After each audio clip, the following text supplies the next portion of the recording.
Les meilleures techniques pour chiner en brocante? Oui, c'est bel et bien ici. Je vais te donner mes techniques, mes astuces, mes cheat codes pour trouver des pépites à 1 euro, 2 euros. Et à la revente, tu fais des x20, x30, x70, mon pote. Comme par exemple cette veste que j'ai acheté 1 euro en brocante et que j'ai revendue 70 euros le soir même.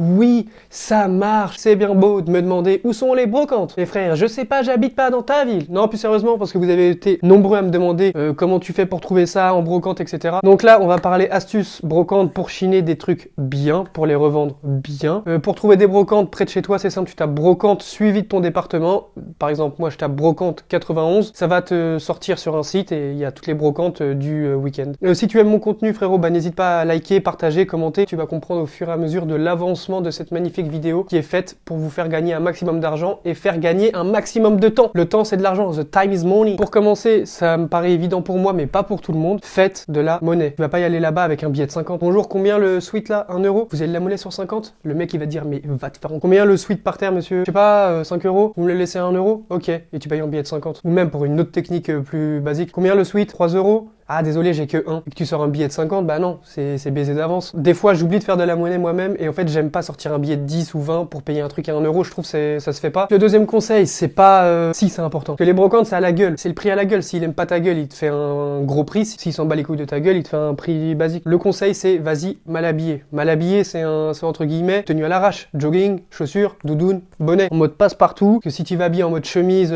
pantalon, tac, machin, frérot, normal qu'on te dise 10 euros ou 20 euros. Là ok je comprends. Jogging, sweat, doudoune, conseil de gars sûr, wesh. Troisième conseil de préparation, c'est vas-y tôt. Les brocantes, généralement, c'est de 6h, voire 7h du matin à 16h, des fois 18, 19h, ça dépend. Le mieux que je peux te proposer, c'est d'y aller à l'ouverture. Comme ça, les gens déballent devant toi, donc tu peux voir les trucs en premier, tu peux faire le relou, à dire « Ah, je peux voir ça ?» quand il est en train de le sortir de la valise. Surtout que, généralement, ils jettent des gros sacs de vêtements par terre. Tu seras le premier à fouiller, tu seras le premier à trouver les pépites. Admettons que tu y vas à 10h, bah, il y a une vingtaine de personnes qui sont passées avant toi, qui font de l'achat-revente, ou qui achètent pour leur usage personnel, qui vont avoir trouvé le sweat Nike à 1 euro, alors que t'aurais pu le trouver en arrivant plus tôt. Comme pour les ouvertures de magasins, quand il y a une sneakers qui vient de sortir le matin même, il y a des gens ils font la queue la nuit pour les copes. Donc c'est le même principe. Essaye d'y aller le plus tôt possible. Je pense qu'après 15h c'est mort, gros, ça sert à rien. Le plus simple c'est d'y aller tôt le matin et au moins en plus après t'as ton après-midi donc t'es peinard. Donc soit le samedi matin, soit le dimanche matin, ou si t'as vraiment la dalle, tu fais les deux. Bon, le dernier conseil de préparation pour moi, c'est celui-là que en fait je l'oublie tout le temps. Je le prépare avant d'y aller, je monte dans ma voiture, je conduis, une fois arrivé là-bas, je fais putain mais je suis vraiment un trou du cul. Sac à dos, sac Carrefour, sac de sport, ce que tu veux. C'est pas l'accessoire de ouf que tu dois avoir, mais je te jure c'est mieux. Tu vas acheter, je sais pas, tu vas acheter un vêtement là, un vêtement là, un vêtement là. Ils vont te donner des vieux sacs plastiques qui se déchirent dans tous les sens, du coup tu te retrouves à tenir tes articles comme ça sous le bras, c'est relou. Alors qu'avec un sac à dos ou un sac de sport,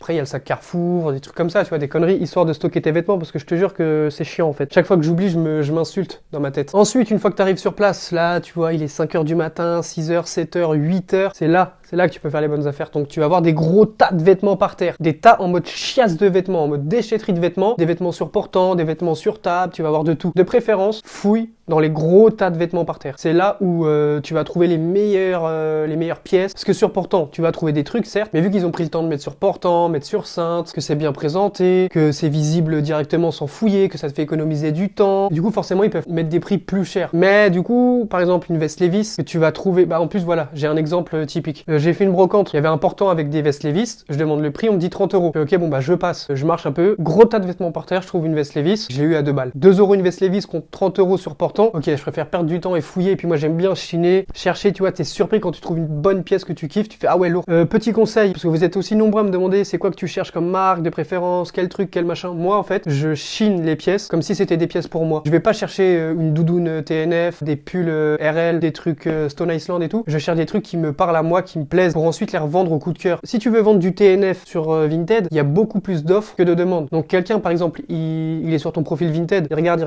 il voit doudoune TNF, il va se dire ouais ok c'est un peu cher, mais en plus je peux les trouver sur un autre Vinted moins cher, c'est pas pressé, de toute façon il va pas le vendre tout de suite parce qu'il y en a plein, il y a plein d'offres. Alors qu'admettons, bah par exemple ça, peut-être que t'aimes pas toi actuellement, tu vas le mettre en photo sur ton Vinted, frérot tu fais la diff, parce que la personne qui tombe sur ton Vinted va dire ah putain, coup de cœur direct j'achète. Bas les couilles du prix, 40 euros, 50 euros je le paye parce que je l'ai vu nulle part ailleurs, il y a déjà 4 favoris, 4 personnes intéressées, donc il va peut-être me passer sous le nez, je pourrais pas le retrouver ailleurs parce qu'il y a pas de référence, il y a pas écrit Stone, il y a pas écrit Ralph Lauren, il y a pas écrit The North Face, il y a rien écrit, donc si je veux chercher dans la barre de recherche, je repars de zéro, je lui prends direct. En gros moi je je fonctionne comme ça, je me dis, moi j'ai eu un coup de cœur sur cet article, faut que les gens aient un coup de cœur sur cet article. En gros, faut attirer l'œil en priorité sur Vinted, en mode tu vas attirer le regard sur ton article, il faut que ça soit une pièce unique, on va dire. Que la personne qui tombe dessus se dise putain mais je l'ai jamais vu, ça se trouve que je le reverrai jamais, je kiffe de ouf, il me le faut que je l'achète, peu importe le prix. Moi c'est ce que je me dis, donc j'achète en fonction de mes goûts, et c'est ce que je te conseille de faire aussi. Essaye pas de suivre ce qui se vend bien. C'est un créneau qui est déjà bousillé, frère. En gros, tout le monde vend du Ralph Lauren. C'est pour ça que moi je te dis, vends des trucs que tu serais susceptible de toi porter. Comme ça te facilite la tâche. T'es jamais découragé parce que c'est comme si tu fouillais pour toi, que t'achetais pour toi. Parce que dans le pire des cas, t'achètes les vêtements en brocante, tu les laves, tu les portes un peu, et entre temps tu les as déjà mis sur Vinted. Fouille et trouve des pièces, achète des pièces pour revendre ces pièces-là, mais d'abord kiffe cette pièce. Pièce unique, on va dire, vue nulle part ailleurs que sur ton Vinted, mon pote. Et là, t'as plus de chances de vendre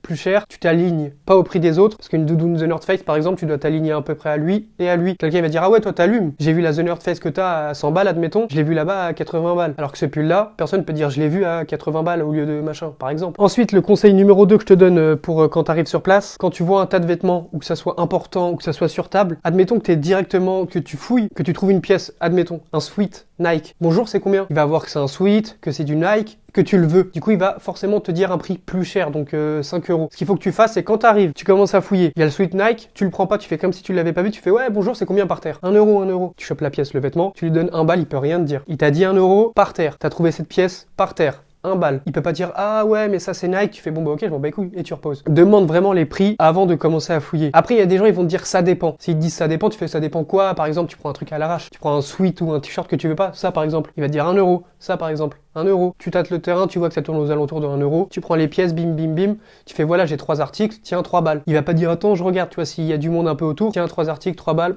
carré, tu prends ton sac, tu te casses. Du coup on arrive à l'étape suivante, négocier. Franchement au début, je vais pas te mentir, j'avais peur de dire... Je trouvais que ça faisait crevard, mais après c'est le monde business ma gueule, business B2B. 2 euros, tu me le laisses un. Tu vois, j'avais l'impression que ça faisait crevard. Après oui, ça fait un peu crevard. Donc n'aie pas peur, ok, c'est des petits prix déjà de base, mais dis-toi que les marchands, ils sont très bien conscients de ce qu'ils font. Eux, ils bradent leur prix, mais ils gagnent très bien leur vie. Et nous, on gagne bien leur vie, notre vie, grâce à eux, parce qu'on a réussi à acheter ça moins cher pour leur vendre plus cher. La plupart aussi, c'est ça, par exemple, des marchands... parce que sur TikTok, j'ai eu des commentaires, ouais, les pauvres brocanteurs, ta gueule, frérot.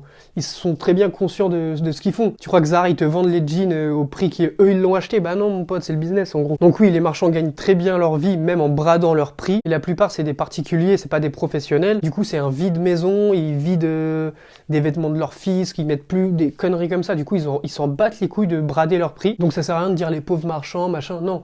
Tout le monde est gagnant dans l'échange qu'on fait. 1 euro plus 1 euro, pour eux, c'est énorme. Ils vont vendre 100 pièces, ça leur fait 100 balles. Et les vêtements, c'était soit ils les vendaient 1 euro pièce, soit fin de journée, ils les jetaient à la poubelle. Donc ils sont gagnants et on est gagnants. C'est juste qu'ils ont la flemme de eux faire du Vinted, prendre des photos, machin. Eux, c'est à l'arrache. Ça leur va comme ça et nous, ça nous va comme ça. Donc c'est pour ça que je te dis, n'aie pas peur de négocier. Les marchands savent très bien ce qu'ils font, comme toi, tu sais très bien ce que tu fais. Ensuite, regarde l'état général. Ça peut être une façon de négocier. Par exemple, s'il manque un zip et que le mec il t'a dit 2 balles, tu fais vas-y 1 euro, il manque le zip. Pour que ça soit une manière de négocier ou même pour pas que t'aies une mauvaise surprise en arrivant chez toi. Tu checkes bien l'état, tu regardes, machin. S'il est abîmé et que tu le veux quand même, tu payes. S'il est abîmé et que tu le veux pas, bah tu reposes et quelqu'un d'autre le prendra, quoi. Et des fois, t'es un peu pressé, t'es un peu dans le speed, tu trouves une pièce que tu kiffes d'un coup, tu dis je la prends. Ça m'est déjà arrivé de me faire baiser pour ça d'ailleurs. Il y avait du monde au stand. Je vois dans le tas de sap, je fouille. T-shirt d'Arsenal, je sais plus quelle année, floqué de Thierry Henry. Je me dis, il y a un billet de ouf à la revente. Je regarde pas l'état. Je paye. J'arrive chez moi, je déballe, je regarde tout ce que j'ai acheté, tout content, machin, directement. En le sortant du sac, j'ai fait putain, je suis un bouffon, c'est un faux. Il y avait une vieille étiquette à l'intérieur, Made in Tunisie, le logo brodé d'Arsenal, il était tout difforme, le flocage Thierry Henry dans le dos, les 2 lions là, ils étaient mal floqués, enfin bref, en gros, frérot, dès que j'ai fait ça, hein, j'ai vu que c'était un faux. Alors qu'à la brocante, j'avais pas vu que c'était un faux parce qu'il y avait du monde. L'euphorie t'a capté, moi j'étais trop content. Et non, je me suis fait baiser. Erreur de débutant.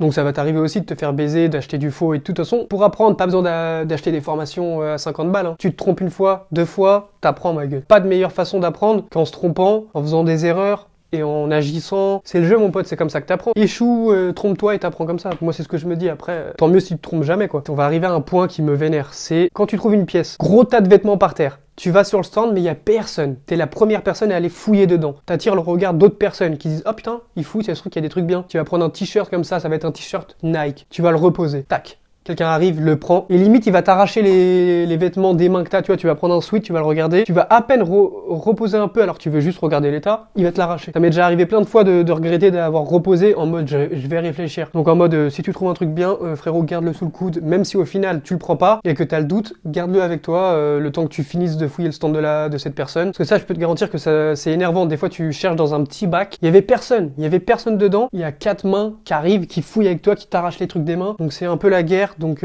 sois préparé ma gueule, sois préparé à ne rien lâcher. Ensuite, surtout, ça c'est surtout quand tu fouilles dans les gros lots par terre. Faut être vif. Faut être à l'affût. Tu peux rater des détails des fois. Il y a des marques où il n'y a pas forcément de logo de brodé dessus ou sur les épaules ou des tout petites étiquettes. Que ça soit en bas là. Par exemple, tu vas trouver un sweat, pas de logo. Il se peut très bien que ça soit un Burberry. Parce que Burberry, par exemple, c'est une marque assez discrète, on va dire. Et qu'il n'y ait pas d'étiquette là parce qu'elle a été coupée, mais que là, l'étiquette intérieure, il y a écrit Burberry, machin, truc. Donc, faut être à l'affût, faut aussi quand même prendre son temps. La dernière fois, moi, j'ai failli passer à côté d'un pull en laine Nike, archi beau. En fait, j'avais pris, tu vois, tac, tac, j'avais reposé, j'avais pas vu de détails, rien. Et ma meuf, elle me dit, tu le prends pas ça? Je fais, bah non, c'est claqué, genre. Et là, elle m'a montré le logo, j'ai fait, ah si, j'aime bien, vas-y.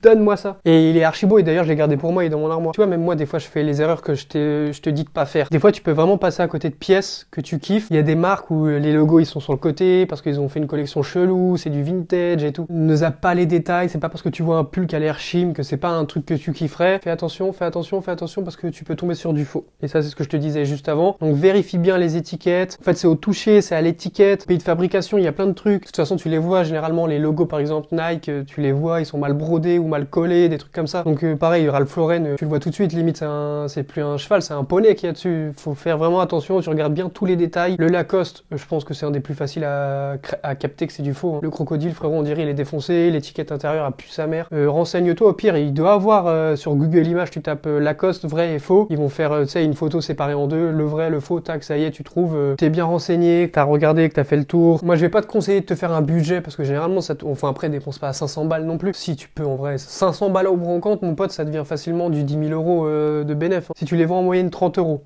Donc tu dépenses 500 balles par exemple. Bon, imaginons, 100 euros par brocante, t'en as fait 5. Tu te fais du 15 balles à la fin. Bon, après, c'est pas en direct comme ça. Faut un peu le long terme, faut être patient. Des fois, les articles, ils partent pas direct. Mais en gros, ouais, 500 balles, bim, 15 balles. Ouais, tenez vos comptes. Bon, ça, j'avais déjà dit dans une de mes autres vidéos, mais tenez vos comptes. Admettons que t'achètes, vas-y, je sais pas, voilà, 100 balles.